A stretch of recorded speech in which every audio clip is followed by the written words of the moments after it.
Hello everybody, Gavin McCormack here again. This week we're on to one of my most favourite weeks. We're talking all about love. Love, love, love, love, love. One of the most important values on the planet. They say that love makes the world go around, and I truly believe it. This week we're reading a book called Jackson, and in this book Jackson, the main character, realizes and understands the power of love and the power of family.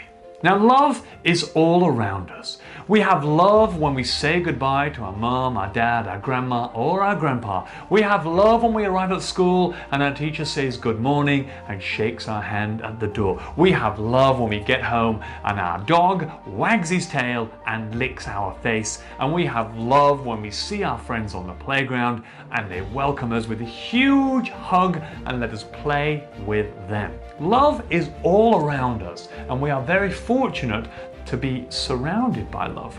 But this week, we're going to show the importance of receiving love, but also giving love. It's wonderful to receive things. It's wonderful when things come to us, but how does it feel when we give love out? What does that look like, and how can we do it?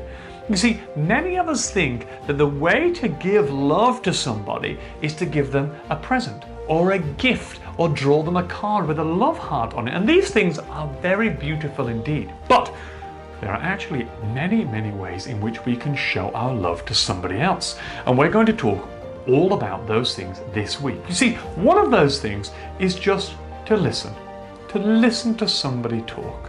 When somebody comes to you to tell you that they have a problem, or they want to tell you about their weekend, or they want to tell you about their new pet cat or their new pet dog, or something that they are going to do next holidays, our job as a good friend to show love is just to listen, and listen really, really carefully.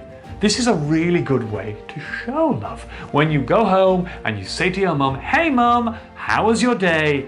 What you're saying is, "I love you." When you go home and you stroke your dog and your dog wags his tail, what are you saying? "I love you." When you go to your strawberry plant on the balcony and you pour some water in the plant pot, what are you saying? You're saying, "I love you." Now, the final thing we're going to talk about this week in our value of love is how we can love ourselves. You see, we are human beings. And before we can love other people or other things, we need to take care of ourselves. We are in charge of our own body and our own mind. And we need to take care of that. We need to share ourselves something called self-love. And this means taking care of yourself and your body. And how can we do that? Well, there are lots and lots of ways, but this week we're going to talk about 5 really important ones.